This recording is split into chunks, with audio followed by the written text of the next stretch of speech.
What's up mga lods? Magandang araw sa inyong lahat. For today's video is tuturo ko sa inyo kung paano magpalit tayo ng brake master front.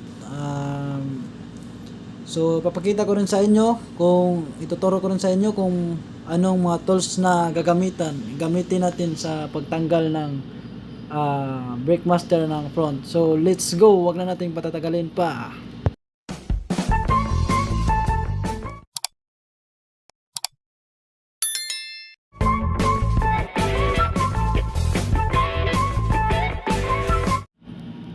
So, ayan na mga idol, yung kailangan natin, yung 12.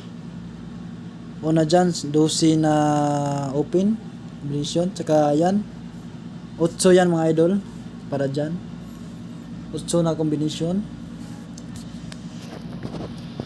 Yan, tigas yan mga idol. Mahirap kasi walang taga-video, kaya yan, isa-isang kamay lang muna.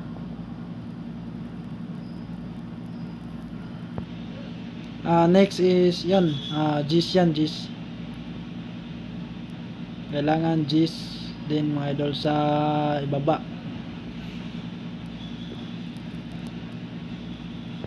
Sa caliper yan mga idol.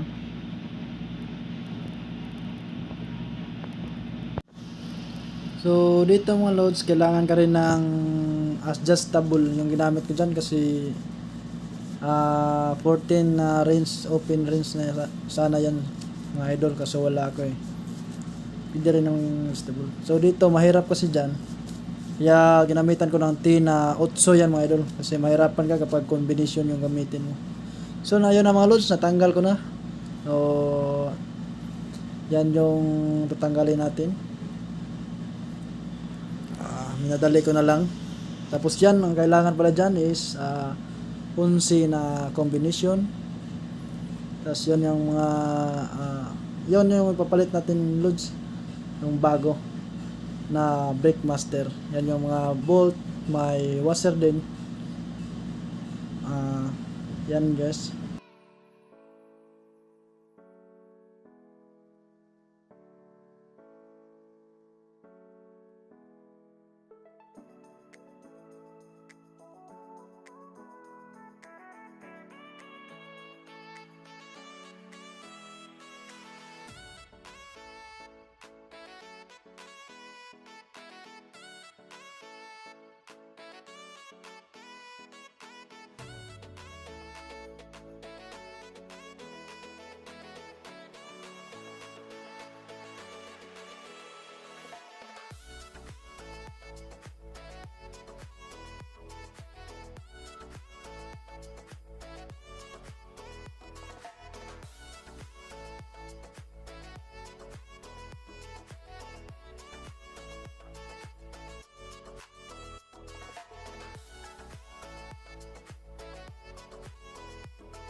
So ayan mga loads, na okay na. Na i-press mo lang ng i-press lang yun mga loads para mag-pump siya. Tapos kung matigas na, tsaka mo lang tigilan. Tapos yan, para sinasiguro ko talaga na wala nang hangin sa loob dyan sa sa cylinder niya is i-bleed ko sa mga loads. So next video naman mga loads,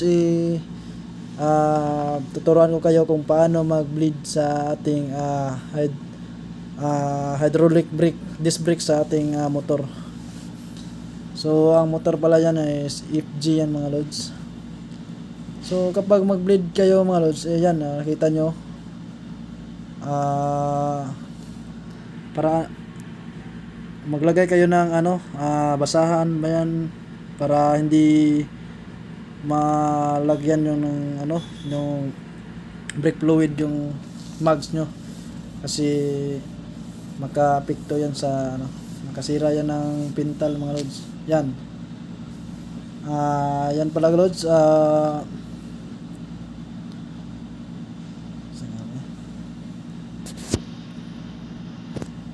So ayan po, binibleed na natin. Yan. So ang brake fluid naman loads, pwede lang naman panghugas. Pagka after mo wag mo lang patuyuin yung brake fluid sa mags. Kapag malagyan ng brake fluid, pwede naman lagyan lang ng tubig pagkatapos. Yan. So ayan lang mga loads. So maraming salamat sa panonood. Tsaka please naman paki-subscribe naman loads sa aking YouTube, like, share, and subscribe mga loads, para may update kayo sa ating next videos. Next videos natin is turo ko sa inyo kung paano mag-bleed sa ating motor disc brake na hydraulic. So ayan lang mga loads, God bless, and kita-kits sa next vid.